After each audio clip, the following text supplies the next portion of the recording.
FIFA বিশ্বকাপ 2026-এর উদ্বোধনী আয়োজনে পারফর্ম করার পাশাপাশি অফিসিয়াল অ্যালবামেও জায়গা পেয়েছে বাংলাদেশি আমেরিকান ডিজে সঙ্গীত শিল্পী সঞ্জয়। ফেসবুকে দেওয়া এক পোস্টে তিনি এই খবরটি জানিয়েছেন।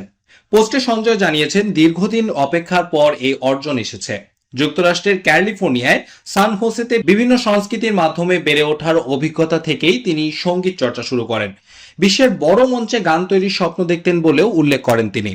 সঞ্জয় লেখেন, বিশ্বের সবচেয়ে বড় ক্রীড়া আসর ফিফা বিশ্বকাপের উদ্বোধনী মঞ্চে পারফর্ম করার সুযোগ পাওয়া এবং একই সঙ্গে অফিসিয়াল অ্যালবামে অংশ হতে পারা অত্যন্ত গর্বের বিষয়।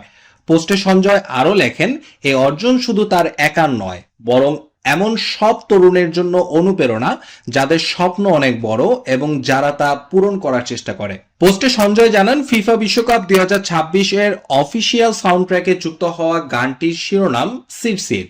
এই প্রকল্পে তার সঙ্গে আরো আছেন নোরা ফাতেহি, ভেস্ট ড্রিমের মতো আন্তর্জাতিক শিল্পীরা। একই অ্যালবামে বিশ্ববিখ্যাত rock brand the rolling Stones, pop তারকা শাকিরা, রেগেটন কিংবদন্তি ড্যাডি ইয়াঙ্কি এবং অ্যাফ্রোবিটস তারকা বার্না বয়, রেমার মতো বৈশ্বিক মিউজিক আইকনদের গানও স্থান পেয়েছে।